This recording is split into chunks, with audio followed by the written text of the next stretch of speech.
গরিবকে সহযোগিতা করার কারণে আল্লাহ ওকে দুনিয়াতেই প্রতিদান দিবেন, কিন্তু মুসলমান না হওয়ার কারণে পরকালে তার জন্য কিছু থাকবে না। তো আজকে আমেরিকা দেশ শাসন করতেছে ঘুমিয়ে ঘুমিয়ে, পৃথিবী শাসন করছে ঘুমিয়ে, ইসরায়েল সারা আরব শাসন করতেছে ঘুমিয়ে, তাস খেলে, জুয়া খেলে, আইপিএল এর নেশায়, পাবজি ফ্রি ফায়ার খেলে। পাবজি ফ্রি ফায়ার খেলে দেশ শাসন করা যায়? পাবজি ফ্রি ফায়ার খেলে দেশের উন্নতি করা যায়? ইয়াবা, মদ, গাঞ্জা, তাস খেলে দেশের উন্নতি করা যায়? অসম্ভব, হতে পারে না। মুসলিম সমাজ যদি উন্নতি চায়, অগ্রগতি চায়, উত্থান চায়, সময়কে কাজে লাগাতে হবে, সময় নষ্ট করা বন্ধ করতে হবে এবং সমাজকে কঠোর হতে হবে। এই সমস্ত যুবক সমাজকে এই অন্যায় কার্যকলাপ থেকে ফিরিয়ে আনার জন্য। যুবক, আমি তোমাকেই বলছি, তুমি হয় জাতির ভবিষ্যৎ আর না হয় জাতির অন্ধকার। তুমি হয় জাতির ভবিষ্যৎ, না হয় জাতির বোঝা।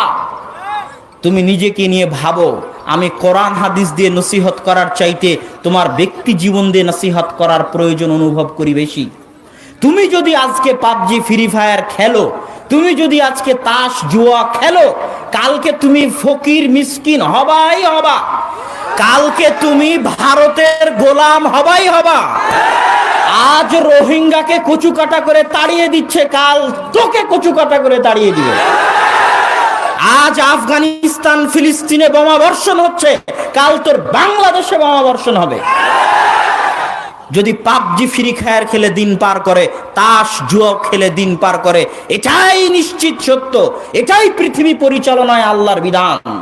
আবু বকর ওমর এরকম ছিলেন না, ওসমান আলী এরকম ছিলেন না, খালিদ বিন ওয়ালিদ, আমর বিন আস এরকম ছিলেন না। এমনি 23 বছরে আল্লাহর রাসূল সারা পৃথিবীতে বিপ্লব সৃষ্টি করেননি। আর এমনি ওমর ইবনুল খাত্তাব সারা পৃথিবীর অর্ধ পৃথিবী শাসন করেননি। তারা ছিলেন আল্লাহর গোলাম, আল্লাহর দাস। আল্লাহর গোলাম আর আল্লাহর দাস হওয়ার অর্থ মানুষ বুঝে না। ওয়ামা খালাকতুল জিন্না ওয়াল ইনসা ইল্লা লিয়াবুদুন, আমি মানুষ এবং জিনকে সৃষ্টি করেছি আমার ইবাদতের জন্য। এই অনুবাদ করলে মানুষ বুঝে যে সালাত সিয়াম করার জন্য মনে হয় আল্লাহ সৃষ্টি করেছে, এই জন্য আমি এই অনুবাদ করি না। ইয়াবুদুন শব্দটা এসেছে আব্দুন থেকে। আব্দুল্লাহ মানে আল্লাহর দাস, আল্লাহর গোলাম। ইয়াবুদুন মানে আল্লাহর দাসত্ব করার জন্য। ওই 5 মিনিটের মসজিদে সালাত আদায় করবা, এই জন্য আল্লাহ সৃষ্টি করেছে। আর রমাজানের 1 মাস সিয়াম পালন করবা, তার বাইরে কিছু নাই। মসজিদ থেকে বের হয়ে কিছু নাই, মসজিদের মধ্যে ইসলাম, এটাই ইবাদত, এটার জন্যই আল্লাহ সৃষ্টি করেছে, এটা নয়। আল্লাহ তার দাসত্ব, ইয়াবুদুন মানে আল্লাহর দাসত্ব 24 আওয়ার্স, সকাল থেকে সন্ধ্যা 24 ঘন্টা, জন্ম থেকে মৃত্যু, প্রত্যেক পদক্ষেপে আল্লাহর দাসত্ব করার নাম হচ্ছে ইয়াবুদুন, দাসত্ব করা। আল্লাহর দাসত্ব করলে আমার আপনার কি লাভ? কেন বললাম যে আবু বকর ওমর আল্লাহর দাস ছিল? এই জন্য বিশাল সফলতা। যে পাবজি ফ্রি ফায়ার খেলছে ও আল্লাহর দাস নয়। এইটা কি আপনাকে শুনতে, মানুষকে শুনতে মাঝে মাঝে কেমন লাগে যে আল্লাহর দাস, কথাটা কেমন? দাস মানে তো কৃতদাস। কিন্তু আজকে আমি আপনাকে বুঝানোর চেষ্টা করি, 1-2 মিনিটে পারি কিনা দেখেন। 1-2 মিনিটে খুব মনোযোগ দিয়ে আমার দিকে তাকিয়ে থাকবেন। পৃথিবীতে প্রত্যেকটা মানুষ কোনো না কোনো কিছুর দাস। পৃথিবীতে এই যে আমার সামনে আপনারা যতজন বসে আছেন, আমি মঞ্চে আছি, আমার পিছনে যতজন আছে, সবাই কোনো না কোনো কিছুর দাসত্ব করে। হয় চেয়ারম্যানের দাসত্ব করে, ক্ষমতার দাসত্ব করে, টাকার দাসত্ব করে, নারীর দাসত্ব করে, সন্তান সন্ততির দাসত্ব করে, স্ত্রী পুত্রের দাসত্ব করে, ক্ষমতার দাসত্ব করে, জমি জায়গার দাসত্ব করে, টাকা পয়সার দাসত্ব করে। আর যে যুবককে লক্ষ্য করে কথা শুরু করেছিলাম, ওই যুবক ফ্রি ফায়ার আর পাবজির দাসত্ব করে। ওই যুবক তাসের দাসত্ব করে, যে তাসটা খেলতেছে ওটার দাসত্ব করে। যে মদ খায় সে মদের দাসত্ব করে, যে সিগারেট খায় সে সিগারেটের দাসত্ব করে। প্রত্যেকটা মানুষের পায়ে জিঞ্জির বাঁধা আছে, প্রত্যেকটা মানুষ কৃতদাস। হয় কারো পায়ে বিড়ি সিগারেটের জিঞ্জির বাঁধা আছে, ও বিড়ি সিগারেটের কৃতদাস। কারো পায়ে পাবজি ফ্রি ফায়ারের জিঞ্জির বাঁধা আছে, ও পাবজি ফ্রি ফায়ারের কৃতদাস।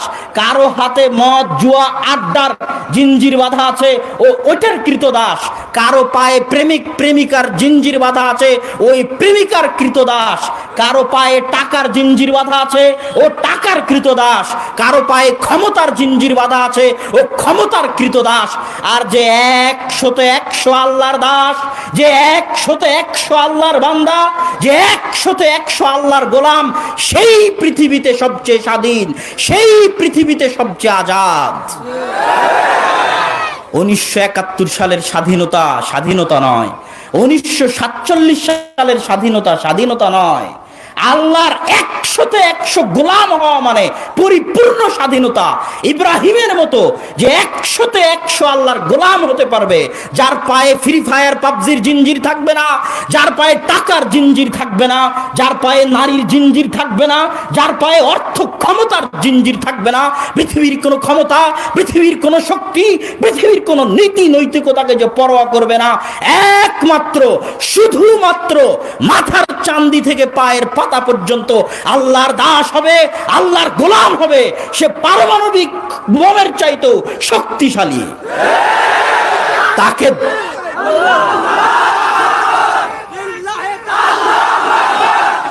তাকে দমানোর মতো শক্তি পৃথিবীতে নাই।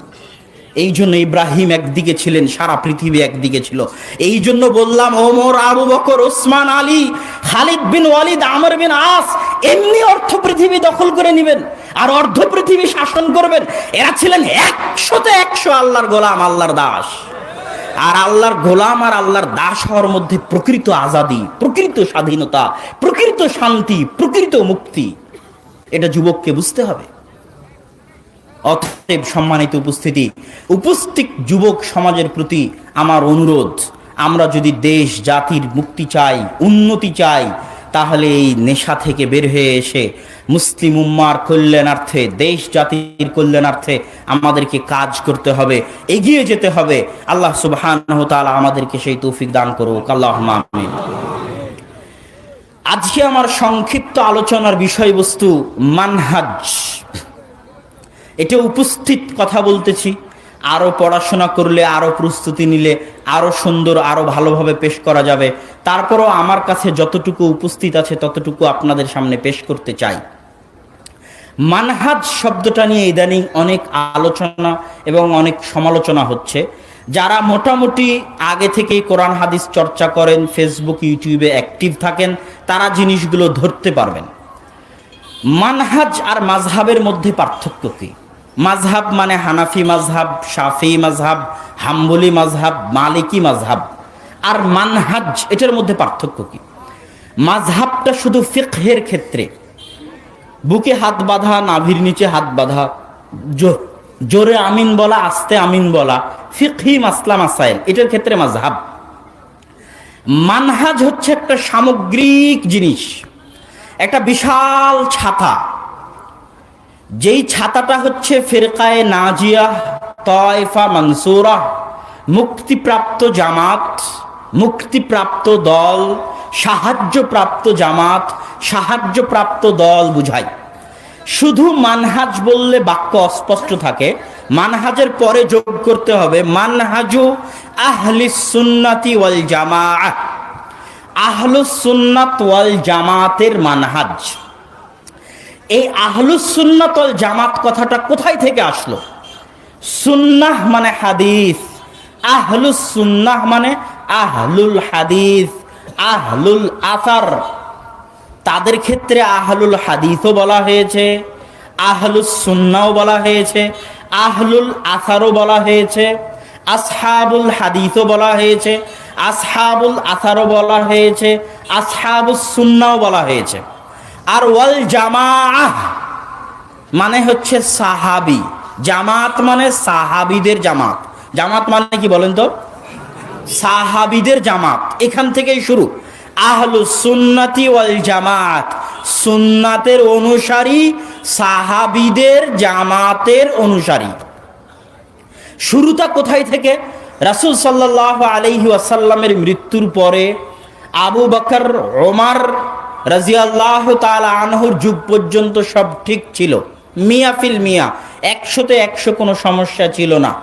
ওমর রাদিয়াল্লাহু তাআলা আনহুর উপর আক্রমণ করা হলো, ফিতনার দরজা উন্মুক্ত হয়ে গেল। আল্লাহ রাসূল আগেই বলে গেছিলেন যে ওমর তুমি হচ্ছে বাবুল ফিতনা, ফিতনা বন্ধ হয়ে আছে, বন্ধ গেটের দরজা তুমি, যেই দিন তুমি থাকবে না সেই দিন ফিতনার দরজা উন্মুক্ত হয়ে যাবে। তো ওমরের মৃত্যু আর ফিতনার দরজার উন্মুক্ত হওয়া। ওসমান রাদিয়াল্লাহু তাআলা আনহু যখন ক্ষমতায় আসলেন তখন চরম বিশৃঙ্খলা দেখা দিল। ওসমান রাদিয়াল্লাহু তাআলা আনহুর বিরুদ্ধে একদল নও-মুসলিম মাজুসি, ইরান থেকে যাওয়া একদল নও-মুসলিম, নতুন নতুন মুসলমান হয়েছে, এরা বিদ্রোহ করতে লাগলো। পুরো মদিনায় হরতাল ডেকে, অবরোধ ডেকে পুরো মদিনা অচল করে দিল।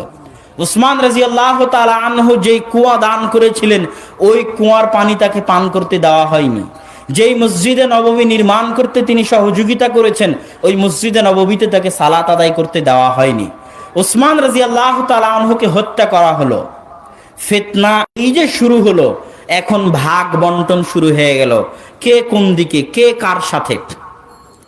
আলী রাদিয়াল্লাহু তাআলা আনহুর যুগে দুইটা দল, দুইটা জামাতের উৎপত্তি হলো। এক দল বলল আলী রাদিয়াল্লাহু তাআলা আনহুই খোদা, আলী রাদিয়াল্লাহু তাআলা আনহুই আল্লাহ, নাউজুবিল্লাহ। তাদেরকে আলী রাদিয়াল্লাহু তাআলা আনহু আগুনে জ্বালিয়ে দিলেন। তাদের পরবর্তী অনুসারীরা বলতে থাকলো, এখনো বলতেছে যে খলিফা হওয়ার কথা ছিল আবু বকরের, খলিফা হওয়ার কথা ছিল আলীর, সেটা জোর করে ষড়যন্ত্র করে আবু বকর আর ওমর খলিফা হয়ে গেছেন, নাউজুবিল্লাহ। এবং আলী হচ্ছেন সর্বশ্রেষ্ঠ। এইটাকে বলা হয় শিয়া। আলী রাদিয়াল্লাহু তাআলা আনহুর প্রতি মাত্রাতিরিক্ত ভালোবাসা, আলী রাদিয়াল্লাহু তাআলা আনহুর প্রতি মাত্রাতিরিক্ত ভালোবাসাকে বলা হয় শিয়া। আর এক দল আসলো খারেজি, তারা বলল যে সবাই কাফের, মুআবিয়াও কাফের, আলী রাদিয়াল্লাহু তাআলা আনহু কাফের, একমাত্র তারাই মুসলমান, সবাইকে হত্যা করা যাবে। তারা খুঁজতে লাগলো কেমনে মুআবিয়া রাদিয়াল্লাহু তাআলা আনহুকে হত্যা করা যায়, কেমনে আলী রাদিয়াল্লাহু তাআলা আনহুকে হত্যা করা যায়। এই যখন দুইটা দল বের হয়ে গেল ইসলামের মধ্যে, তখন একদল মানুষ থাকলো, তারা দেখলো সাহাবীরা কোন দিকে, কারা কোন দিকে, সাহাবীরা কোন দিকে। দেখলো অধিকাংশ সাহাবী শিয়াদের সাথেও নাই, খারিজিদের সাথেও নাই। তারা সুন্নাত, আল্লাহর রাসূলের সুন্নাত এবং হাদিস অনুসরণ করে, এবং এটাই সাহাবীদের জামাত। যারা কোনো সাহাবীকে সরিষা সমপরিমাণ গালি দেওয়া, সরিষা সমপরিমাণ ছোট করাকে মহা অন্যায় মনে করে। কেননা সাহাবীরা হচ্ছে ইসলামের দরজা। কোনো এক সাহাবীর প্রতি যদি অভিযোগ উত্থাপন করা হয়, পুরো ইসলাম কলুষিত হয়ে যাবে। এই কোরআন সত্য কিনা, এই হাদিস সত্য কিনা সন্দেহ চলে আসবে। কেননা আমাদের নিকটে ইসলাম পৌঁছিয়েছে সাহাবীরা। এই জন্য সব সাহাবী ন্যায়পরায়ণ, আলী, ওসমান, আবু বকর, ওমর, মুআবিয়া, সবাই ন্যায়পরায়ণ রাদিয়াল্লাহু তাআলা আনহুম। এটাই হচ্ছে আহলুস সুন্নাতি ওয়াল জামাআহ। এই যে আহলুস সুন্নাত ওয়াল জামাত চলতে লাগলো, আস্তে আস্তে নতুন নতুন দল বের হতে থাকে, আর ধীরে ধীরে আহলুস সুন্নাত ওয়াল জামাত সংকীর্ণ হতে থাকে, ছোট হতে থাকে। দল বের হতে থাকে মানে যেমন শিয়া খারিজি বের হয়ে গেল, এরকম এক দল ভবিষ্যতে যখন এরিস্টটল, প্লেটো, সক্রেটিস তাদের বই যখন আরবিতে অনুবাদ হলো, তখন ইসলামের মধ্যে, আকীদার মধ্যে, আল্লাহর আকীদার মধ্যে বিভ্রান্তি দেখা দিল। যে আল্লাহর হাত, আল্লাহর পা, আল্লাহ সুবহানাহু ওয়া তাআলার চক্ষু, আল্লাহ ক্ষমাশীল, আল্লাহ দয়াবান, আল্লাহ দেখেন, আল্লাহ শুনেন, আল্লাহ নিচের আসমানে নেমে আসবেন, এগুলো নিয়ে তোলপাড় শুরু হয়ে গেল দর্শন শাস্ত্র আরবিতে অনুবাদ হওয়ার পরে। এবং তখন আবার নতুন নতুন ফিরকার জন্ম নিল। কেউ হয়ে গেল মুশাব্বিহা, মুজাসসিমা, যে আল্লাহ মানে মানুষের মতো, নাউজুবিল্লাহ। এরা হচ্ছে মুশাব্বিহা, মুজাসসিমা। একদল হয়ে গেল যে না, আল্লাহর জন্য কোনো সিফাতই সাবেত করা যাবে না, শুধু আল্লাহ, আল্লাহ ক্ষমা করেন, দয়া করেন, দেখেন, শুনেন, কিছু বলা যাবে না। এগুলো বললেই কিছু না কিছু সাবেত করা লাজেম আসবে, যেটা আল্লাহর দেহ বা এই জাতীয় কিছু আসবে, নাউজুবিল্লাহ। তখন আল্লাহর সাথে শিরক করা লাজেম আসবে। এদেরকে বলতে বলা হয় জাহমিয়া, মুতাজিলা। আর এক দল আসলো যে না, আল্লাহর কিছু সিফাত সাবেত করতে হবে, কিছু সিফাতের তাবিল দূরবর্তী ব্যাখ্যা করতে হবে। আল্লাহ নিচের আসমানে নেমে আসেন মানে আল্লাহর দয়া এবং রহমত নেমে আসে। আল্লাহর হাত আছে মানে আল্লাহর ক্ষমতা আছে। আল্লাহ হাত দিয়ে সৃষ্টি করেছেন মানে ক্ষমতা দিয়ে সৃষ্টি করেছেন। এইভাবে দূরবর্তী ব্যাখ্যা করা শুরু করলো, তাদেরকে বলা হয় মাতুরিদি আশআরি। এগুলো সবগুলোর মাঝে থাকলো আহলুস সুন্নাতি ওয়াল জামাআহ। আবার একদল মানুষ আসলো, ভাগ্য নিয়ে গন্ডগোল লেগে গেল, তাকদির নিয়ে। বর্তমান যুগেও তাকদির নিয়ে গন্ডগোল চলে। কোন প্লেয়ার যদি খেলা শেষে বলে যে আজকে কি জন্য ম্যাচ হেরেছেন, প্লেয়ার যদি বলে ভাগ্যের কারণে, তাহলে বলবে সেকেলে। এই যুগে এসব ভাগ্যকে বিশ্বাস করে? ভাগ্যকে বিশ্বাস করা কিন্তু ঈমানের অংশ। যে ভাগ্যে বিশ্বাস করে না সে মুমিন নয়। যে 6টা জিনিসে বিশ্বাস থাকলে মানুষ মুমিন হয়, তার একটা হচ্ছে তাকদিরে বিশ্বাস। তাকদিরে বিশ্বাস নিয়ে গন্ডগোল লেগে গেল। কেউ বলল আমি যা করব তাই, এখানে আল্লাহর কোনো ক্ষমতা নাই, নাউজুবিল্লাহ।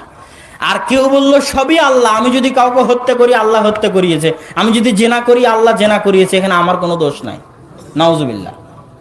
কথা বুঝতে পারেননি? এই দুই গ্রুপের মাঝে আবার চলে আসলো আহলুস সুন্নাতি ওয়াল জামাআহ। একদল হয়ে গেল জাবারিয়া, একদল কাদারিয়া। আর আহলুস সুন্নাত ওয়াল জামাত কি বলল? সাধ্য অনুযায়ী চেষ্টা করতে হবে। সফলতা আল্লাহ সুবহানাহু ওয়া তাআলার হাতে। মানুষ যেটা করে স্বেচ্ছাতেই করে, কিন্তু ক্ষমতা আল্লাহর দেওয়া। ক্ষমতা কার দেওয়া? আমি বক্তব্য দিচ্ছি স্বেচ্ছাতেই, কি বলবো এটাও আমার ইচ্ছা, কিন্তু এই বলার ক্ষমতা কে দিয়েছে? আল্লাহ সুবহানাহু ওয়া তাআলা দিয়েছে। আল্লাহ না দিলে আমি পারতাম না। এই জায়গায় আল্লাহ সুবহানাহু ওয়া তাআলার দুটো ইচ্ছার কথা বলা হয়। এটা একটু বেশি গভীর হয়ে যায়, কিন্তু তাও বলে সংক্ষিপ্ত আকারে বলে সামনে এগিয়ে যাই। আল্লাহর একটা ইচ্ছা হচ্ছে ইরাদা শারঈয়া। আল্লাহ শারঈগতভাবে চান ইবলিসও হেদায়েত প্রাপ্ত হোক। আল্লাহ কি চাইতেন যে ইবলিস জাহান্নামে যাক? এটা আল্লাহ চাওয়া নয়। আল্লাহ শারঈগতভাবে চান যে ফেরাউনও হেদায়েত প্রাপ্ত হোক, আবু জাহালও ইসলাম গ্রহণ করুক। আর আরেকটা আল্লাহ সুবহানাহু ওয়া তাআলার ইরাদা কাউনিয়া। কেউ যখন হেদায়েত হবে না, জোর করে যখন গুনাহ করছে, জোর করে যখন গান শুনছে, এত কোরআনের আয়াত পড়ার পরেও, এত আল্লাহ রাসূলের হাদিস শোনানোর পরেও জোর করে যখন ফ্রি ফায়ার পাবজি খেলবে, গান শুনবে, তখন আল্লাহর কানটাকে বধির করে দেন না, তখন আল্লাহর চোখটাকে অন্ধ করে দেন না, তখন আল্লাহর হাতটাকে অবশ করে দেন না। কথা বুঝতে পারেননি? এটাই হচ্ছে আল্লাহর ইরাদা কাউনিয়া। আল্লাহ চান না ও খেলুক, কিন্তু জোর করে যখন খেলতে যাচ্ছে, তখন আল্লাহ চাইলে কিন্তু ওর হাত পা চোখ কান সব অবশ করে দিতে পারেন। কিন্তু এটাই তো পরীক্ষা। এটাই কি পরীক্ষা? এটাই গেমের মতো। ও একটা গেম খেলতেছে, ফ্রি ফায়ার পাবজি গেম, আর আল্লাহ সুবহানাহু ওয়া তাআলা পৃথিবীর শুরুতেই মানুষ পৃথিবীতে আসছে, এটাও মানুষের একটা প্রতিযোগিতা, খেলা। মানুষের শত্রু ভিলেন দিয়ে দেওয়া আছে। সৃষ্টির শুরুর দিনেই ইবলিসকে আল্লাহ শত্রু বানিয়ে দিয়েছে। এই নাও ইবলিস তোমাদের শত্রু, আর এই নাও নবী দিলাম, কিতাব দিলাম, কোরআন দিলাম, এটা হচ্ছে সঠিক রাস্তা, ইনস্ট্রাকশন, কিভাবে চলবা কিভাবে চলবা না। আর এই যে ইবলিস দিলাম, সারাদিন তোমাকে পথভ্রষ্ট করবে, এখন লড়াই করো আর থাকো। কথা বুঝতে পারেননি? এই প্রতিযোগিতায় যে টিকতে পারবে সে পরকালে আল্লাহ তাকে প্রতিদান দিবে। তো এই তো আল্লাহ সুবহানাহু ওয়া তাআলা চাইলে তো তাকে অবশ করতে পারেন, কিন্তু করবেন না। এটাই তো পরীক্ষা। এটাই আল্লাহ সুবহানাহু ওয়া তাআলার ইরাদা কাউনিয়া। কিন্তু আল্লাহ চান যে সে হেদায়েত প্রাপ্ত হোক। আল্লাহ চান না যে তার কোনো বান্দা আগুনে জ্বলে কষ্ট পাক, শাস্তি প্রাপ্ত হোক। তাহলে এই ভাগ্যের বিষয় নিয়ে একদল মানুষ আলাদা হয়ে গেল, এখানে চলে আসলো মানহাজ আহলিস সুন্নাতি ওয়াল জামাআহ। তারপরে ইমানের ক্ষেত্রে একদল মানুষ আলাদা হয়ে গেল। ইমানের ক্ষেত্রে একদল মানুষ বলল অন্তর ঠিক তো সব ঠিক, অন্তরে পর্দা আছে, তার পর্দা করার কি দরকার? কথা বুঝতে পারেননি? নাউজুবিল্লাহ। তো অন্তর ঠিক হলে যদি সবই ঠিক হতো, তাহলে বাদশাহ হেরাক্লিয়াসও মুসলমান। কেননা বাদশাহ হেরাক্লিয়াস অন্তর দিয়ে বিশ্বাস করত যে মুহাম্মদ আল্লাহর নবী এবং তার রাসূল, কিন্তু মুখে ঘোষণা দেয়নি। কথা বুঝতে পেরেছেন? কাজে বাস্তবায়ন করেনি। বুখারীর হাদিস খুলেন, বুখারী শরীফের প্রথম 2-3টা হাদিস, হেরাক্লিয়াসের বিশাল ঘটনা। যখন হুদাইবিয়ার সন্ধি হয়েছে, হুদাইবিয়ার সন্ধির সময় একটু ফাঁকা সময়, মক্কার কাফেরদের সাথে আজীবন যুদ্ধ লেগে থাকতো।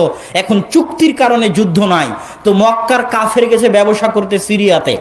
আর আল্লাহ রাসূল এই সময়কে কাজে লাগিয়েছেন দাওয়াতি কাজে। চিঠি লিখছেন বড় বড় বাদশার কাছে। তৎকালীন রোমান সাম্রাজ্য, রোমান মানে রোম, রোম মানে আজকের ইতালির রাজধানী রোমকেই তৎকালীন যুগে রোম বলা হতো। এবং কোরআনের আয়াত গলিবাতির রোম, সেটা আজকের ইতালির রাজধানী রোম। এবং আল্লাহর রাসূলের যে হাদিসের মধ্যে যদি কোথাও রোম আসে, তো এটাও আজকের ইতালির রাজধানী রোম, এটা খ্রিস্টানদের আদিকালের কেন্দ্র, সেই কাল থেকে আজ পর্যন্ত এখনো কেন্দ্র ইউরোপ, উরুব্বা, রোমান সাম্রাজ্য। আর একদিকে পারস্য, পারস্য মানে ফার্সি, বাংলায় বলে প, কিন্তু ওটাই আরবিতে আছে ফার্সি, ফুরস। কেন আরবিতে পর কোনো উচ্চারণ নাই, আরবিতে পর কোনো উচ্চারণ নাই, সেটা আমরা পারস্য বলতেছি, ওটাই আরবিতে বলে ফুরস, ফার্সি। যারা ফার্সি ভাষায় কথা বলে, কারা ফার্সিতে কথা বলে? ইরানের লোক ফার্সিতে কথা বলে। তো ইরানের সাম্রাজ্যের নাম হচ্ছে পারস্য সাম্রাজ্য। পারস্য সাম্রাজ্যের লোকেরা ছিল অগ্নিপূজক, আর রোমান সাম্রাজ্যের লোকেরা ছিল খ্রিস্টান ধর্মের অনুসারী।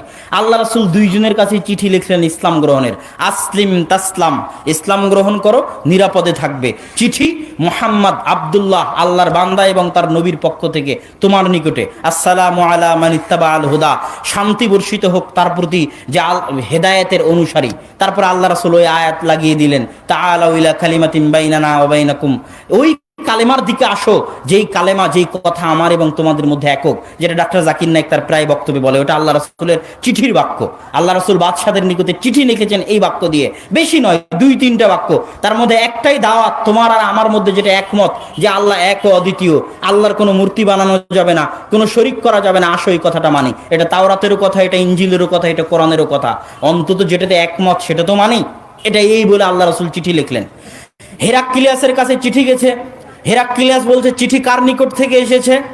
আরবের যে লোক নবীর দাবি করেছে তার নিকট থেকে এসেছে। আশেপাশে কোনো আরব ব্যবসায়ী আছে? তো বলে আছে, আবু সুফিয়ান। চিঠি এসেছে আল্লাহর রাসূলের পক্ষ থেকে, আর ব্যবসা করতে গেছে আল্লাহর রাসূলের তৎকালীন সবচেয়ে বড় শত্রু আবু সুফিয়ান রাদিয়াল্লাহু তাআলা আনহু, যিনি পরবর্তীতে ইসলাম গ্রহণ করেছিলেন। তা আবু সুফিয়ানকে ডেকে পাঠাও। ডেকে পাঠালেন। বাদশাহ জিজ্ঞেস করতে লাগলো, এই আচ্ছা শোনো, মুহাম্মাদের পূর্বে, ইতিপূর্বে কেউ কি নবুয়তের দাবি করেছিল তোমাদের কেউ? বলে না। যদি কেউ নবুয়তের দাবি করে থাকতো তাহলে আমি মনে করতাম যে ওর দেখা দেখি মুহাম্মদ করছে। একজনে দেখা দেখি আরেকজন কাজ করে না? আচ্ছা, মুহাম্মদের বংশে সাল্লাল্লাহু আলাইহি ওয়াসাল্লাম ইতিপূর্বে কি কেউ রাজা ছিল? তো বলে না, কেউ রাজা বাদশাহ ছিল না। যদি তাই হয়, তাহলে যদি থাকতো রাজা বাদশাহ, তাহলে আমি মনে করতাম নিজের বাপ দাদার হারানো রাজত্ব ফিরে পাওয়ার জন্য ঢং করে নবুয়তের দাবি করতেছে, নাউজুবিল্লাহ। তো যেহেতু কেউ রাজা বাদশাহ ছিল না, তাহলে তো এটাও হওয়ার কথা নয়। এইভাবে একের পর এক বাদশাহ হিরাক্লিয়াস আবু সুফিয়ানকে জিজ্ঞেস করছে, আচ্ছা, নবুয়তের পূর্বে কি কোনোদিন মিথ্যা কথা বলেছে মুহাম্মদ সাল্লাল্লাহু আলাইহি ওয়াসাল্লাম? তো বলে না। এখানে আবার একটা মজার জিনিস দেখেন, আবু সুফিয়ান রাদিয়াল্লাহু তাআলা আনহু তখন কাফের, আল্লাহ রাসূলের সবচেয়ে বড় শত্রু। আবু জাহালের পরে প্রত্যেকটা যুদ্ধে কমান্ডার ছিল, চিফ অফ কমান্ডার, প্রধান সেনাপতি আল্লাহ রাসূলের বিরুদ্ধে যুদ্ধের ক্ষেত্রে আবু জাহালের পরে। শত্রুর বিষয়ে জিজ্ঞেস করা হচ্ছে, কিন্তু একটা মিথ্যা কথা আবু সুফিয়ান রাদিয়াল্লাহু তাআলা আনহু বলেননি। শত্রু হওয়ার পরও তৎকালীন আরব কাফেরের নিকটে মিথ্যা এত জঘন্য, এত ভয়াবহ, এত ভয়ঙ্কর, এত ন্যাক্কার অপরাধ ছিল যে শত্রুর ক্ষেত্রেও তারা মিথ্যা বলতো না। আর আজকে আমরা বাঙালিরা কত নিচে নেমে গেছে। মিথ্যা হচ্ছে সবচেয়ে সহজ বস্তু বাংলাদেশে। যত রাজনৈতিক দল, নেতা, ভোট, চুরি চামারি, ব্যবসা বাণিজ্য, প্রত্যেকটা পদক্ষেপে 24 ঘন্টা মিথ্যা। তাহলে আমরা তৎকালীন কাফেরদের চাইতেও নিকৃষ্ট। তারা মিথ্যা বলার সাহস করেনি। হিরাক্লিয়াস জিজ্ঞেস করছে আবু সুফিয়ানকে, কথা জিজ্ঞেস করতে করতে করতে করতে যখন সব কথা জিজ্ঞেস করা হয়ে গেল, আমি আসল কথায় চলে আসতেছি, যেটা বলার জন্য এটা বলা। তখন হিরাক্লিয়াস বলছে, শোনো, তুমি যা যা বললে তা যদি সত্য হয়, জেনে রাখো, তুমি যা যা বললে তা যদি সত্য হয়, তাহলে জেনে রাখো তিনি সত্য নবী। আর আমার পায়ের নিচে যে মাটি আছে, এই মাটির উপরও একদিন তিনি ক্ষমতা বসাবেন, এই মাটিও তার অধীনে চলে যাবে। তার বলার বেশি দিন লাগেনি, সাহাবীরা রোমান সাম্রাজ্য এবং পারস্য সাম্রাজ্যের পতন ঘটিয়ে ছেড়েছেন। তো এই হাদিস বলার উদ্দেশ্য কি? হিরাক্লিয়াস কিন্তু বলেনি যে আশহাদু আল্লা ইলাহা ইল্লাল্লাহ ওয়া আশহাদু আন্না মুহাম্মাদান আবদুহু ওয়া রাসূলুহু, আমি সাক্ষ্য দিচ্ছি আল্লাহ ব্যতীত কোনো মাবুদ নেই, মুহাম্মদ আল্লাহর রাসূল ও তার বান্দা। চলো এবার সালাত আদায় করি, চলো সিয়াম পালন করি। কথা বুঝতে পারেননি? হেরাক্লিয়াস অন্তর দিয়ে 100তে 100 জানতো যে মুহাম্মদ আল্লাহর নবী। তাহলে কি সে মুসলমান? তাহলে শুধু অন্তরে থাকলেই হবে না কাজে বাস্তবায়ন লাগবে? সবাই একমত যে হেরাক্লিয়াস কাফের। হেরাক্লিয়াস ঈমান আনয়ন করেনি, প্রকাশ্যে ঘোষণা দেয়নি, রাজত্ব হারানোর ভয়ে চেষ্টা করেছিল ঘোষণা দেওয়ার। যখন দেখলো যে রাজত্ব হারিয়ে যাবে, মানুষ মেরে ফেলে দিবে, তখন আর ঘোষণা দেয়নি, ওভাবেই মারা গেছে। আবু তালেব কি জানতো না চাচা হওয়ার পরে যে আল্লাহ রাসূল সবচেয়ে বেশি কে চিনতো আল্লাহ রাসূলকে? তার চাচাই চিনতো। কিন্তু তিনি কি ঘোষণা দিয়েছিলেন আশহাদু আল্লা ইলাহা ইল্লাল্লাহ রাসূলুল্লাহ? দেননি। কিন্তু অন্তর দিয়ে কিন্তু অবশ্যই জানতেন যে আমার ভাতিজা নবী। কথা বুঝতে পেরেছেন? আচ্ছা, ইবলিস কি জানতো না যে আদম আলাইহিস সালাতু ওয়াস সালামকে সিজদা করাই উচিত? কেন, এটা আল্লাহর নির্দেশ। আমরা যতটা না আল্লাহকে চিনি তার চেয়ে বেশি ইবলিস চিনে, এতে কোনো সন্দেহের অবকাশ নাই। আমরা যতটা না আল্লাহকে চিনি তার চেয়ে বেশি কে চিনে? ইবলিস চিনে। ইবলিস মুখে স্বীকৃতি, কাজে বাস্তবায়ন দিল না, কিন্তু অন্তরে ঠিকই জানে যে এটাই করতে হবে, এটাই সত্য, আমাদের চাইতে বেশি জানে। এরকম সময় মানুষ হক জানার পরও কেন আসতে পারে না জানেন? হক জানার পরও কেন মানতে পারে না জানেন? ইগো। মানুষের কি থাকে? ইগো থাকে। যেমন আমি উদাহরণ দিয়ে বুঝাই, না হলে আপনার মনে খটকা থেকে যাবে। আপনি দেখছেন যে আপনার স্ত্রী পর পুরুষের সাথে পরকীয়া করতেছে, আপনি করলেন কি? ওকে জবাই করে দিলেন। জবাই করে দিয়ে লাশ থানায় নিয়ে গিয়ে বললেন যে আমি আমার স্ত্রীকে জবাই করেছি। তা আপনি কি জানেন না যে ওকে জবাই করলে আপনার ফাঁসি হবে? জানেন না? জানেন না? তারপরও কি জন্য জবাই করলেন? আপনার ইগো হার্ট হয়েছে। আপনার ইগোতে কি হয়েছে? আঘাত পেয়েছে।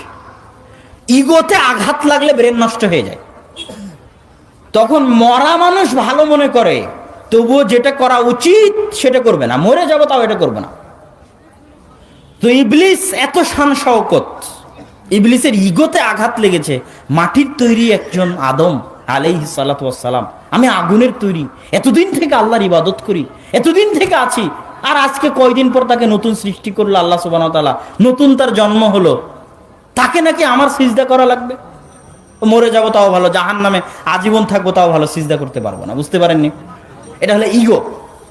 তাহলে মানুষ হক জানার পরও মানতে পারে না কেন? ইগোর জন্য।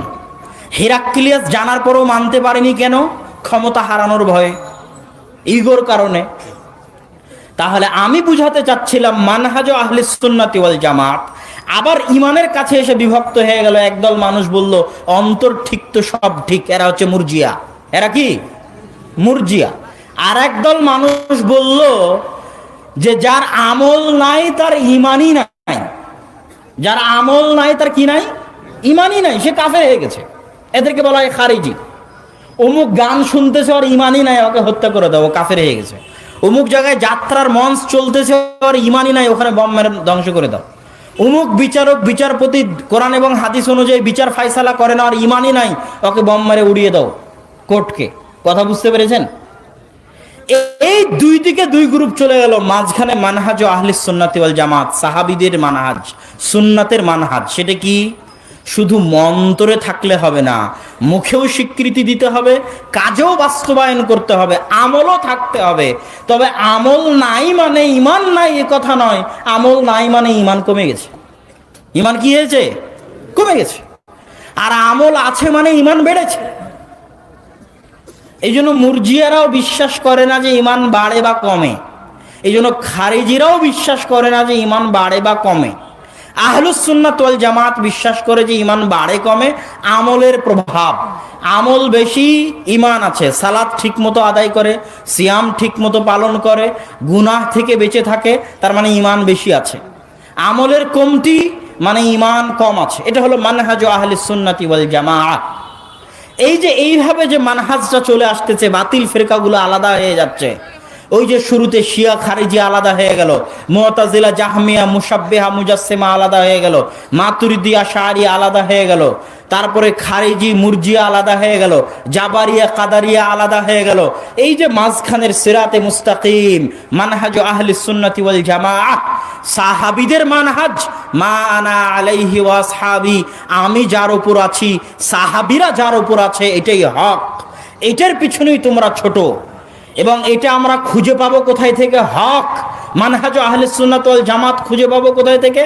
সালাফে সালেহিনের অনুসরণ, অতীতে চলে যাওয়া সৎ ব্যক্তিদের অনুসরণ।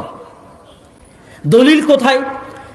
5 ওয়াক্ত সালাতে আপনি পড়েন ইহদিনাস সিরাতাল মুস্তাকিম সিরাতাল লাযিনা আন'আমতা আলাইহিম, হে আল্লাহ আপনি আমাকে সিরাতে মুস্তাকিম দেখান, মানহাজ আহলে সুন্নাত ওয়াল জামাত দেখান, সঠিক সরল সোজা পথ দেখান। এটা কাদের পথ? এই পথ কাদের পথ? কেমনে চিনবা কোনটা সিরাতে মুস্তাকিম? কেমনে চিনবা কোনটা মানহাজ আহলে সুন্নাত ওয়াল জামাত? সিরাতাল লাযিনা আন'আমতা আলাইহিম, তাদের পথ যাদের উপর আল্লাহর দয়া আছে। কথা বুঝতে পারলেন? আল্লাহ পথ চিনাচ্ছেন মানুষ দিয়ে।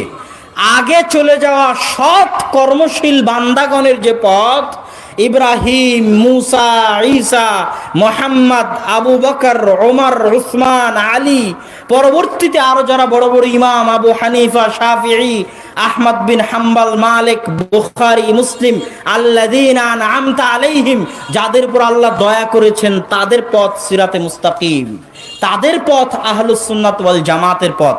এখানে আরেকটা কথা মাঝখানে আপনাকে বলে যায়, সেটা কি?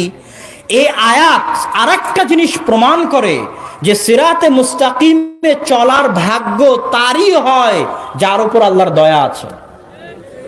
সিরাতাল লাযিনা আন'আমতা আলাইহিম, সিরাতে মুস্তাকিমে চলার ভাগ্য তারই হয় যাকে আল্লাহ ভালোবাসেন।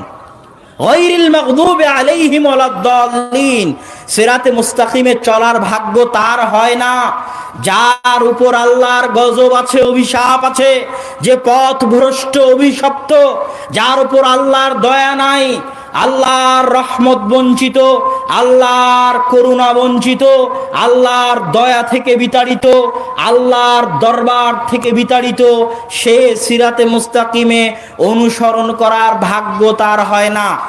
আল্লাহ আপনাকে ভালোবাসেন না, ভালোবাসেন না, এটা বুঝার উপায় আপনার টাকা পয়সা নয়, এটা বুঝার উপায় আপনার ক্ষমতা নয়, এটা বুঝার উপায় আপনার বাড়ি গাড়ি নয়, এটা বুঝার উপায় আপনার মান মর্যাদা নয়।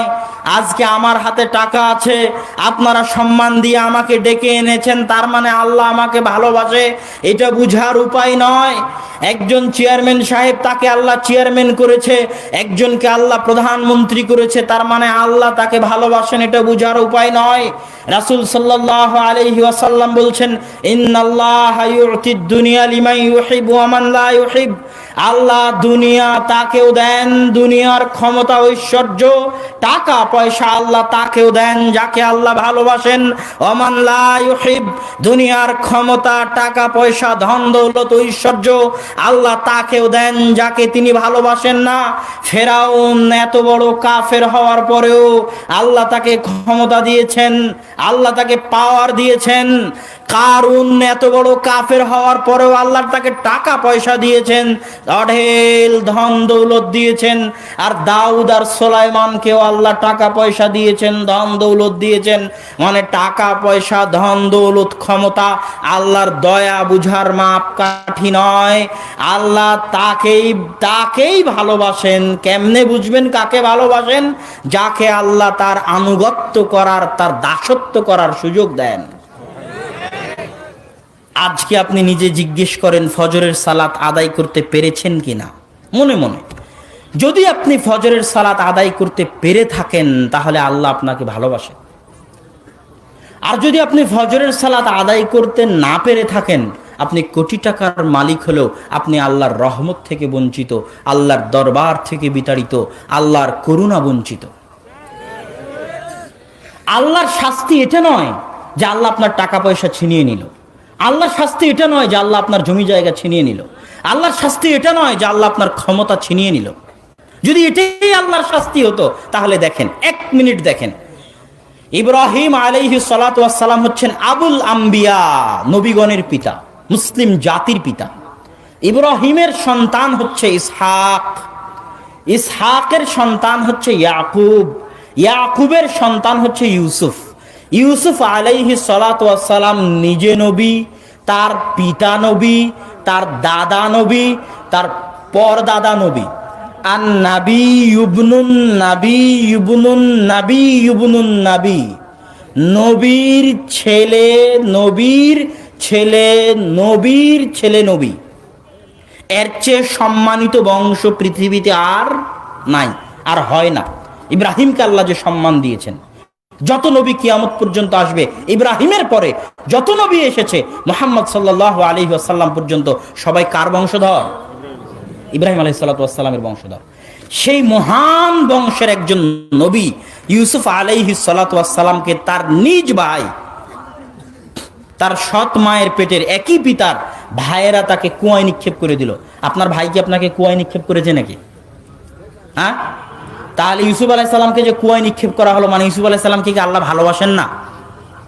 কথার আমার উত্তর দেন। আচ্ছা, ইউসুফ আলাইহিস সালাতু ওয়াস সালামকে কুয়া থেকে তুলে ক্রীতদাস বাজারে বিক্রি করা হলো, গোলাম। আপনি কোনোদিন ক্রীতদাস হিসেবে বাজারে বিক্রি হয়েছেন? উপস্থিত যারা আছেন, বিক্রি হননি। ইউসুফ আলাইহিস সালাম মানুষের বাড়িতে বিক্রি হয়ে মানুষের বাড়িতে কাজের লোক, চাকর হয়ে কাজ করেন। ঝাড়ু দেন, পানি চাইলে পানি দেন। উনি তো আর জানেন না ওনার সাথে কি ঘটেছে, উনি তো ক্রীতদাস, ওনাকে তো কিনে নিয়ে যাওয়া হয়েছে, উনি তো কাজের লোক, চাকর। আপনি কোনোদিন মানুষের বাড়িতে চাকর ক্রীতদাস হিসেবে ছিলেন? ছিলেন? ছিলেন। ইউসুফ আলাইহিস সালাতু ওয়াস সালামকে আল্লাহ সুবহানাহু ওয়া তাআলা ওখান থেকে এমন মিথ্যা অপবাদ তার মাথার উপর চাপিয়ে দেওয়া হলো, এমন মিথ্যা অপবাদ, ওরকম মিথ্যা অপবাদ আপনার নামে হয়তো কোনোদিন চাপানো হয়নি। সেই মিথ্যা অপবাদ মাথায় নিয়ে উনি চলে গেলেন জেলে। টানা 7 বছর জেল খাটলেন। আপনি জেল খেটেছেন 7 বছর? খাটেননি। এই যে কুয়ায় নিক্ষেপ করা হলো ইউসুফ আলাইহিস সালাতু ওয়াস সালামকে, বাজারে বিক্রি করা হলো ক্রীতদাস হিসেবে, মানুষের বাড়িতে কাজ করলেন চাকর হিসেবে, অপবাদ মাথায় নিলেন, মাথায় নিয়ে জেল খাটলেন 7 বছর। এতগুলো বিপদ তিনি অতিক্রম করতেছেন, তখন তিনি নিজে নবী, তার বাপ নবী, তার দাদা নবী, তার পরদাদা নবী। আর তখন তার পিতা ইয়াকুব তার জন্য অঝোর ধারায় চোখের পানি ফেলে দোয়া করতেছেন আল্লাহর দরবারে। তার জন্য তার পিতা নবীর দোয়া আছে, তার নবী জীবিত, পিতা জীবিত। বাম পৃথিবীতে তো এরকম ঘটনা ঘটে যার বাপ নাই তার সাথে, ওনার পিতা জীবিত এবং নবী হিসেবে, এবং চোখের পানি ফেলতে ফেলতে অন্ধ হয়ে গেছে সন্তান ইউসুফের জন্য। তাহলে এবার বলেন, প্রশ্ন উপস্থিত জনতার নিকটে, যে ইউসুফ আলাইহিস সালাতু ওয়াস সালামকে আপনারা যেহেতু বলছেন যে আল্লাহ তাকে ভালোবাসে, আপনারা যেহেতু দাবি করতেছেন, তো আল্লাহ যে তাকে ভালোবাসে, এই ভালোবাসার প্রমাণটা কোথায়? উত্তর দেন, আমি উত্তর চাচ্ছি। জি, অন্য একটা উত্তর চাচ্ছি। আচ্ছা, আমি উত্তর দিই। আল্লাহ সুবহানাহু ওয়া তাআলা যে তাকে ভালোবাসেন, এটা তার পুরো জীবনীতে সবচেয়ে বড় প্রমাণ যে আল্লাহ তাকে জেনার মতো অপরাধ থেকে বাঁচিয়ে দিয়েছেন। আল্লাহু আকবার। তাহলে এবার বুঝেন তার উল্টাটা, এবার তার পাল্টাটা বুঝেন, যে আপনার উপর আল্লাহর দয়া আছে না নাই? আপনার টাকা পয়সা নাই, মনে করছেন আমার উপর দয়া নাই, খেতে পাই না, মনে করছেন দয়া নাই। আর ইউসুফের চাইতে কষ্ট আপনি কোনোদিন করেননি। তাহলে ইউসুফের উপর আল্লাহর দয়া ছিল, তার প্রমাণ আল্লাহ সুবহানাহু ওয়া তাআলা তাকে জেনা থেকে বাঁচিয়েছেন, জেনার মতো মহা অপরাধ থেকে বাঁচিয়েছেন। এবার আপনি শুনেন, আপনার জন্য আল্লাহর পক্ষ থেকে সবচেয়ে বড় শাস্তি, সবচেয়ে বড় গজব, সবচেয়ে বড় আযাব এটাই যে আল্লাহ সুবহানাহু ওয়া তাআলা আপনাকে জেনার মতো অপরাধে লিপ্ত রেখেছে। আপনার জন্য আল্লাহর পক্ষ থেকে সবচেয়ে বড় শাস্তি, সবচেয়ে বড় আযাব, সবচেয়ে বড় গজব এটাই যে আল্লাহ আপনাকে সুদের মতো মহা অন্যায়, মহা অপরাধে লিপ্ত রেখেছে। আপনার জন্য আল্লাহর পক্ষ থেকে শাস্তির এটাই সবচেয়ে বড় প্রমাণ যে আল্লাহ আপনাকে ফ্রি ফায়ার, পাবজির মতো নিকৃষ্ট গেমে ব্যস্ত রেখেছে। আপনার উপর আল্লাহর শাস্তির, আযাব, গজবের এটাই প্রমাণ যে আল্লাহ আপনাকে মদ, নেশা, জুয়ার আড্ডায় ব্যস্ত রেখেছে। আপনার উপর আল্লাহর শাস্তির সবচেয়ে বড় প্রমাণ এটাই যে আপনি আল্লাহর দয়া পান না, আপনি আল্লাহর রহমত পান না, আপনি আল্লাহর করুণা বঞ্চিত। আল্লাহর করুণা দৃষ্টি আপনার উপর নাই। কোন ভাগাড়ে পড়ে আপনি মারা যাবেন এটা আল্লাহ পরোয়া করে না। আপনি আল্লাহর দরবার থেকে বিতাড়িত, আল্লাহর রহমত থেকে বিতাড়িত, আল্লাহর করুণা থেকে বিতাড়িত। এটাই আপনার জন্য আল্লাহর পক্ষ থেকে সবচেয়ে বড় শাস্তি।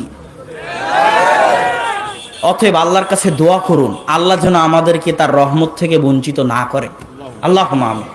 আল্লাহ যেন আমাদেরকে তার দাসত্ব করার তৌফিক দান করে। আল্লাহুম্মা আমিন।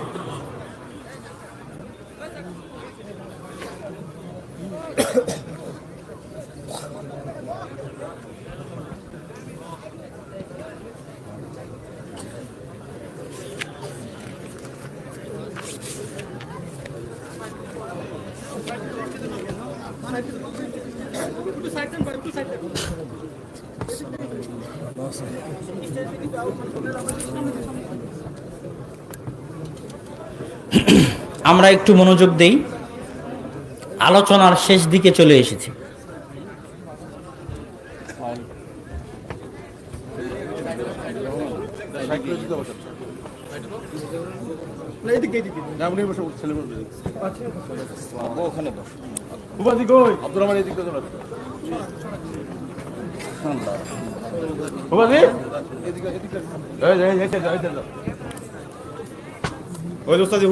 বক্তব্যের শেষে জরুরি 2 থেকে 3টে কথা। 1 নম্বর কথা, আল্লাহ সুবহানাহু তাআলার দয়া, রহমত, করুণা পাওয়া একটা মানুষের জীবনের সবচেয়ে বড় সফলতা।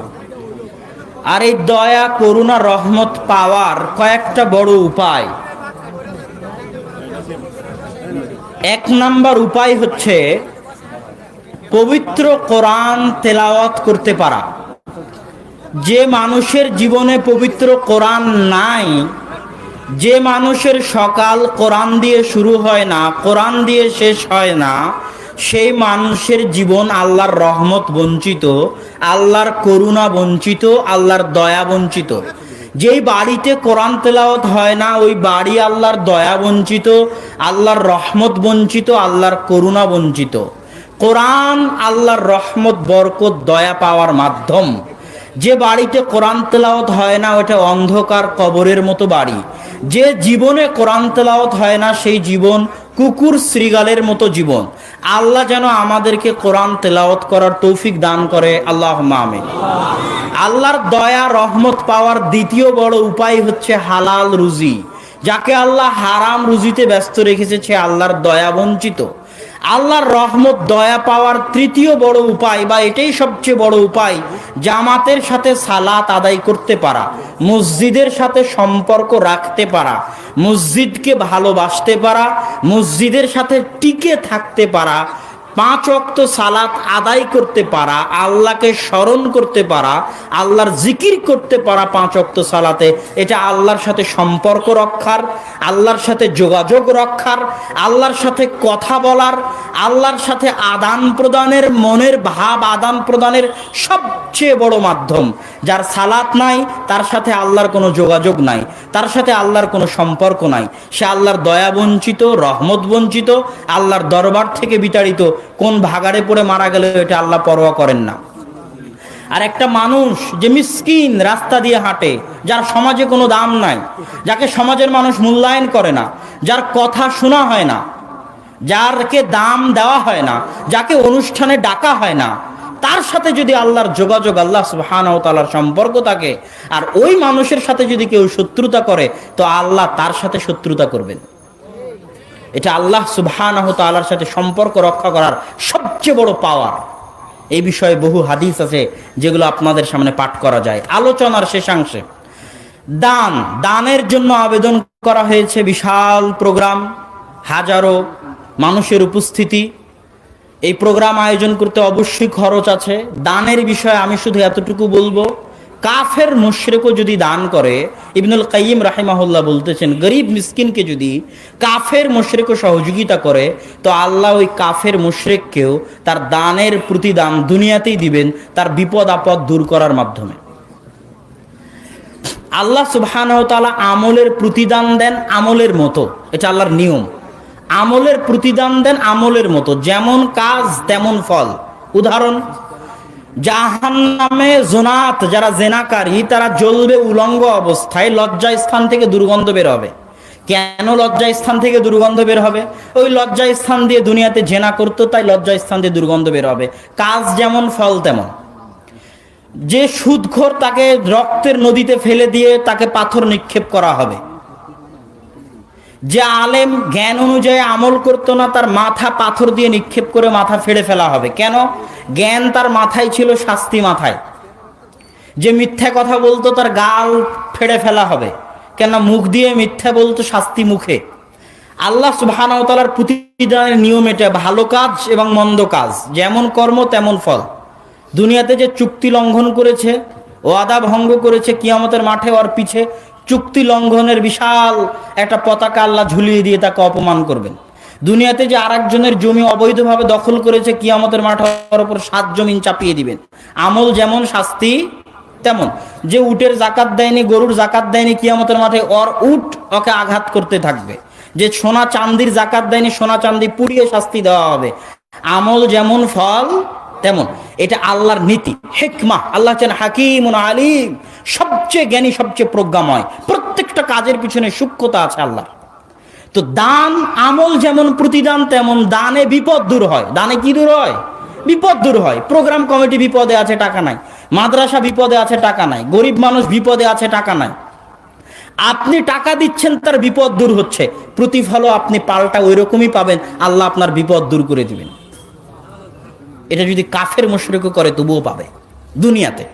কেননা কিছু কিছু কাজের প্রতিদান আল্লাহ দুনিয়াতেই দেন, ভালো কাজ, মন্দ কাজ। আর সবচেয়ে দ্রুত যে খারাপ কাজের প্রতিদান আল্লাহ দুনিয়াতে দেন, সবচেয়ে দ্রুত যে খারাপ কাজের প্রতিদান আল্লাহ দুনিয়াতে দেন, তার একটা হচ্ছে পিতা মাতার অবাধ্য হওয়া। সবচেয়ে দ্রুত।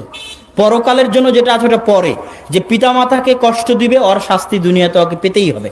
আরও অনুভব করতে পারবে যে পিতা মাতাকে কষ্ট দেওয়ার জন্যই আমারই শাস্তি। এটা সহিহ ইবনে হিব্বানের হাদিস। তাহলে যে কাজের প্রতিদান আল্লাহ দুনিয়াতে দ্রুত দেন, তার একটা দান করবেন, বিপদ দূর হয়ে যাবে, আল্লাহ সুবহানাহু ওয়া তাআলার রহমত পাবেন, বাড়িতে বরকত আসবে। তো কেউ যদি আপনাদের ভিতরে প্রবেশ করে, আর একটা জিনিস মনে রাখবেন, যত মানুষের রিজিকের দায়িত্ব আপনি উঠাবেন, তত মানুষের রিজিকের ব্যবস্থা আল্লাহ আপনার হাত দিয়ে করিয়ে দিবে। আপনার স্ত্রী তার রিজিক নিয়ে পৃথিবীতে এসেছে, আপনার সন্তান তার রিজিক নিয়ে পৃথিবীতে এসেছে। ওর ভাগ্যে যদি পোলাও কোরমা খাওয়া থাকে, ওই পোলাও কোরমা টাকা আল্লাহ আপনার হাত দিয়ে করিয়ে দিবে। ওর যদি ক্যামব্রিজ বিশ্ববিদ্যালয়ে পড়া ভাগ্যে থাকে, ক্যামব্রিজ বিশ্ববিদ্যালয়ে পাঠানোর টাকা আল্লাহ আপনার হাত দিয়ে করে দিবে। এটা আল্লাহর জিম্মেদারি। কেন রিজিকের আসল মালিক কে? আল্লাহ। লা তাকতুলু আওলাদাকুম খাশিয়াতা ইমলাক নাহনু নারযুকুকুম ওয়া ইয়াহুম। দারিদ্রতার ভয়ে সন্তান হত্যা করিও না, তোকেও খাওয়াই, তোর সন্তানকেও খাওয়াবো। এখনো তুই নিজের রিজিকের মালিক হতে পারিসনি যে নিজের সন্তানের রিজিক নিয়ে চিন্তা করবি। এখনো তো রিজিকের মালিক আমি আল্লাহ। এটা আল্লাহর বাক্য। এবং আল্লাহ সুবহানাহু ওয়া তাআলা মানুষকে বলেননি যে তোমার পকেটের টাকা দাও, ইউনফিকুনা মিম্মা রাযাকনাহুম। আল্লাহ বলেনি তোমার পকেটে যে টাকা আছে সেটা দাও। আল্লাহ বলছে তোমার পকেটে যে টাকা আছে সেটা আমার দেওয়া টাকা। তুমি যে 100 বিঘা সম্পত্তির মালিক, ওটা আমার দেওয়া। 100 তলা বিল্ডিং এর মালিক, ওটা আমার দেওয়া। মিন ফাজলি রাব্বি, আল্লাহর দয়া। আল্লাহ চাইলে নিমিষে ধ্বংস করে দিতে পারেন। তুইজ্জু মান তাশা ওয়া তুযিল্লু মান তাশা, তানজিউল মুলকা মিম্মান তাশা ওয়া তুতিল মুলকা মিম্মান তাশা। যাকে ইচ্ছা তাকে ক্ষমতা দিতে পারেন, ক্ষমতা থেকে নামাতে পারেন, সম্মান দিতে পারেন, অপমান করতে পারেন। এটা আল্লাহর সেকেন্ডের খেলা। এটা আল্লাহ করে থাকেন পৃথিবীর মানুষের চোখের সামনে। আল্লাহ সুবহানাহু ওয়া তাআলা এটা করে থাকেন। তাহলে আপনার পকেটের টাকা আল্লাহ দান করতে বলছে, এটা আপনার নয়, ওটা আল্লাহর দেওয়া। আল্লাহ নিজে বলছেন আল্লাহর দেওয়া টাকা আপনি আল্লাহর রাস্তায় ব্যয় করেন, আল্লাহ আবার আপনার বিপদ আপদ দূর করে দিবে। টাকাও আপনার, টাকাও আল্লাহর, খরচও করলেন আল্লাহর রাস্তায়, আবার আল্লাহই বলছে আমারই টাকা আমার রাস্তায় খরচ করো, আমি তোমার বিপদ দূর করে দেবো। কত বড় দয়াবান আল্লাহ সুবহানাহু ওয়া তাআলা। তো কেউ যদি আশপাশ থেকে ঢুকেন দানের জন্য, সহযোগিতার জন্য, আমি জানি না, আমাকে বলা হয়েছিল যে ঢুকবেন, তাহলে ঢুকলে অবশ্যই আপনারা তাদেরকে দান করার চেষ্টা করবেন। দ্বিতীয় তৃতীয় জরুরি কথা, জামিয়া সালাফিয়ার কনফারেন্স 4-5 মার্চ। আমাদের নাসিম ভাই, উনি এই প্রোগ্রামের অনেক পরিশ্রম করেছেন এবং উনি সালাফি কনফারেন্সে গিয়ে থাকেন, মানুষজন নিয়ে গিয়ে থাকেন। ওখানে দেশের বড় বড় আলেম ওলামা আসে এবং ঢাকার বুকে একটা বৃহত্তম প্রতিষ্ঠান আহলে হাদিসদের, এবং আরও বড় হবে। এবং এত বিশাল জায়গা ঢাকার মাটিতে আহলে হাদিসদের, এটা খুব আল্লাহ সুবহানাহু ওয়া তাআলার পক্ষ থেকে বড় দয়া, বড় নেয়ামত। এই দয়া, এই নেয়ামতের মূল্যায়ন আপনাদেরকেই রাখতে হবে। এটার জন্য দোয়া করা, সহযোগিতা করার দায়িত্ব আপনাদের। নেয়ামতকে ধরে রাখতে হয় শুকরিয়া আদায়ের মাধ্যমে। নেয়ামতকে ধরে রাখতে হয় কিসের মাধ্যমে? শুকরিয়া আদায়ের মাধ্যমে। এত বড় বিশাল নেয়ামত, কি দিয়ে শুকরিয়া আদায় করবেন? ভালোভাবে পরিচালনা, সহযোগিতা, দান করা, প্রোগ্রামে অংশগ্রহণ করা, এটাই শুকরিয়া আদায়। আরো যদি বেশি করেন আল্লাহ আরো বড় করে দিবে। আরো শুকরিয়া আদায় করবেন, আল্লাহ আরো বড় করে দিবে। আল্লাহর রাজত্বের তো অভাব নাই, আল্লাহর খাজানার তো অভাব নাই। সুতরাং জামিয়া সালাফিয়ার এই কনফারেন্সে 4-5 মার্চের কনফারেন্সে উপস্থিত হওয়ার আবেদন। দলে দলে উপস্থিত হবেন, দেশ বিদেশের বড় বড় আলেম ওলামা থাকবেন। আর তৃতীয় আবেদন, মাসিক আল ইতিসাম না নিয়ে কেউ যাবেন না। বই পুস্তক যেগুলো আছে সেগুলো নিয়ে যাবেন। আর শেষ আবেদন, দোয়া আমাদের জন্য, আব্বুর জন্য, আমাদের পরিবারের জন্য, আপনাদের নিজেদের জন্য। আমরাও আপনাদের জন্য দোয়া করি। আপনারাও আমাদের জন্য দোয়া করবেন যেন আল্লাহ সুবহানাহু ওয়া তাআলা মানুষের বদ নজর, কুল আউযু বিরাব্বিল ফালাক মিন শাররি মা খালাক ওয়া মিন শাররি গাসিকিন ইযা ওয়াকাব ওয়া মিন শাররিন নাফফাসাতি ফিল উকদ ওয়া মিন শাররি হাসিদিন ইযা হাসাদ। হে আল্লাহ, হিংসুকের হিংসা থেকে আপনি পরিত্রাণ দান করেন। এই যে 3 বাপ বেটা প্রোগ্রাম করা হচ্ছে, এটা নিয়ে মানুষের হিংসার শেষ নাই। যারা ফেসবুক চালান তারা বুঝতে পারবেন। তো এটার জন্য আপনাদের দোয়ার মুহতাজ আমরা, কেননা বদ নজরের প্রভাব আছে। আল্লাহ রাসূল বলছেন, তাকদীর ভাগ্যের ওপর যদি কোনো কিছু প্রাধান্য পায় তাহলে সেটা বদ নজর। আল আইন হাক্কুন, বদ নজর সত্য। তাহলে আমরা মানুষের বদ নজরে পড়ে গেছি, আমরা মানুষের হিংসায় পড়ে গেছি। বাঁচতে পারবো আপনাদের দোয়ায়। আপনারা দোয়া করবেন যেন আল্লাহ সুবহানাহু ওয়া তাআলা আমাদেরকে হেফাজত করে। আল্লাহুম্মা আমিন। এবং আল্লাহ আমাদেরকে যে বরকত যে দিয়েছেন, জ্ঞান হোক, যেটাই হোক, যত স্বল্পই হোক, এটাতে যেন আল্লাহ সুবহানাহু ওয়া তাআলা আরো বরকত দান করেন। আল্লাহুম্মা আমিন। এবং আল্লাহ আমাদের সবাইকে যেন ঈমানের উপর মৃত্যু দান করেন। আমিন। এবং আমাদের সবাইকে যেন কোরআন না শিখে মৃত্যু দান না করেন। কেউ কোরআন না শিখে মারা যাবেন না, আল্লাহর ওয়াস্তে। কেউ কোরআন না শিখে মারা যাবেন না, আল্লাহর ওয়াস্তে। ঈমানবিহীন মারা যাবেন না, কোরআনবিহীন মারা যাবেন না। আল্লাহ যেন আমাদেরকে কোরআন পড়া অবস্থায়, কোরআন পড়ে, কোরআন শিখে ঈমানের উপর মৃত্যু দান করেন। আল্লাহুম্মা আমিন। ওয়া আখিরু দাওয়ানা আনিল হামদুলিল্লাহি রাব্বিল আলামিন। আসসালামু আলাইকুম ওয়া রাহমাতুল্লাহি ওয়া বারাকাতুহু ওয়া সাল্লাল্লাহু আলা নবী ওয়া সাল্লাম। আলহামদুলিল্লাহ। সম্মানিত সুধীমণ্ডলী, আমরা মূল্যবান আলোচনা শুনলাম শায়েখ আব্দুল্লাহ বিন আব্দুল রাজ্জাকের কাছ থেকে। ইনশাআল্লাহ এগুলো আমরা আমলে নেওয়ার চেষ্টা করব। আপনাদের মাঝে রুমাল গিয়েছে, আপনারা এই সম্মেলনকে সফল করার জন্য সবাই সাহিত্য অনুযায়ী রুমালে দান করবেন। বাবুদেরকে বলছি, আপনারা কালেকশন করে সবার কাছে কালেকশন করে টাকা স্টেজে পাঠিয়ে দিবেন। কর্তৃপক্ষ যারা আছে তাদের কাছে পৌঁছে দিবেন। সম্মানিত সুধীমণ্ডলী, একটা ঘোষণা দিচ্ছি, যেটা না দিলেই নয়। বলবদ্রী গ্রামের শিকদারের ছেলে মনিরের মা, অর্থাৎ মনিরের মা মারা গিয়েছেন। মনির, তুমি এখানে আছো, তুমি তোমার বাড়িতে তোমাকে যাওয়ার জন্য বলা হচ্ছে। তোমার মা মারা গিয়েছে। এখন আমাদের কালেকশন হবে অল্প সময়ের ভিতরে, যদি আমরা কালেকশন গুলো করি। এই ফাঁকে আমরা একটা ইসলামী দাওয়াত শুনি। এখন আমাদের সামনে সংক্ষিপ্ত আকারে আমি ভলেন্টিয়ার ভাইদেরকে বলবো, যারা ভলেন্টিয়ার আছেন আপনারা দ্রুত কালেকশন শেষ করেন।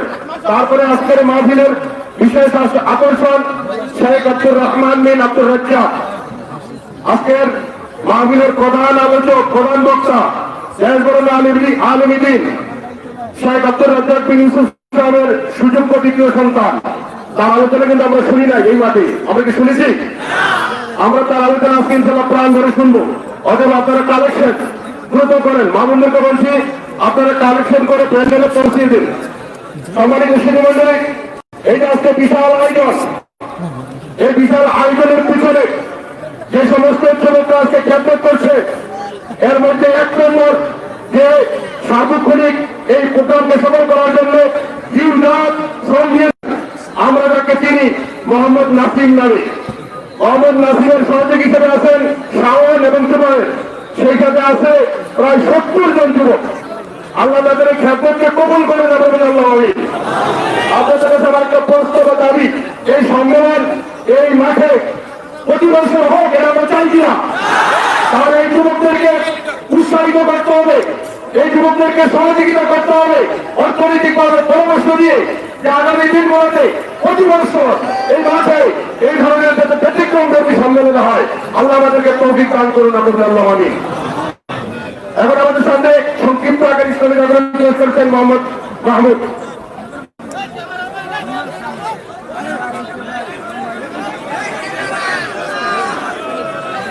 আসসালামু আলাইকুম ওয়া রাহমাতুল্লাহি ওয়া বারাকাতুহু।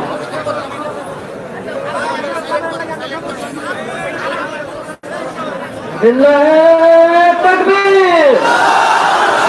আপনাদের আওয়াজ কিন্তু অনেক কম, যেহেতু যুবকদেরকে নিয়ে কিন্তু আমাদের মাহফিল। আমরা যুবক, আমাদের গলা সাউন্ড একটু কম হবে কেন? লিল্লাহি তাকবীর, লিল্লাহি তাকবীর। সকল বিধান বাতিল করো, সকল বিধান বাতিল করো।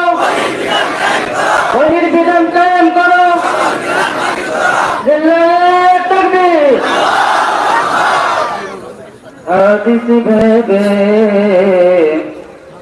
ভুল করে জীবনে আমি কত আমল করিলাম, পরকালে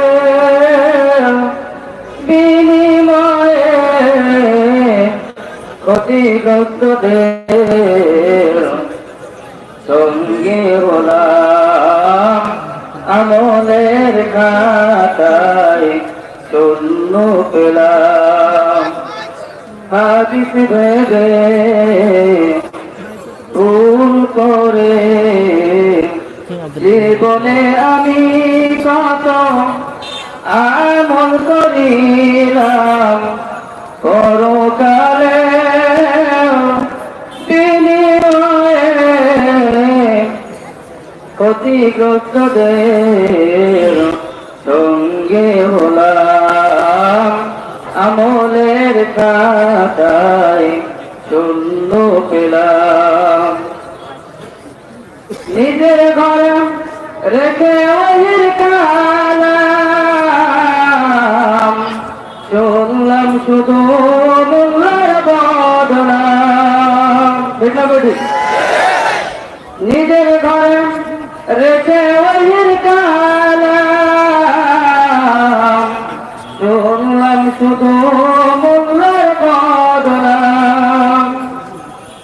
অন্ধ থাকাই সহি হাদিস নাহি চোখে দেখলাম, মিজানের পাল্লায় শূন্য পেলাম। হাদিস ভেবে ভুল করে জীবনে আমি কত আমল করিলাম, পরকালে বিনিময়ে ক্ষতিগ্রস্তদের সঙ্গে হলাম, আমলের খাতায় শূন্য পেলাম। আলো ভেবেন কিছু আনন্দের পিছে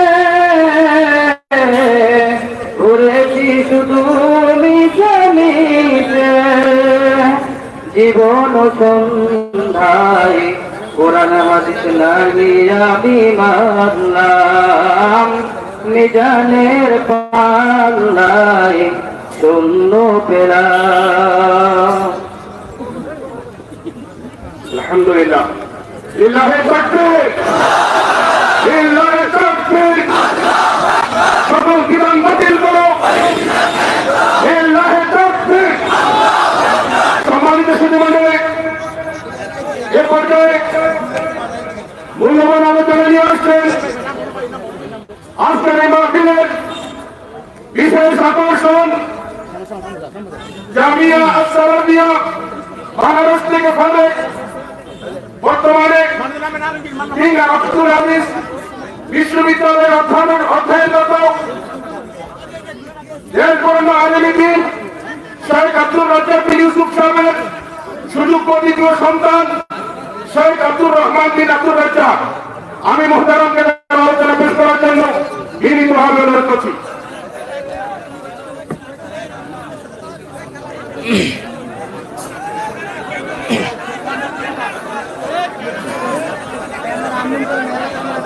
السلام عليكم ورحمة الله وبركاته.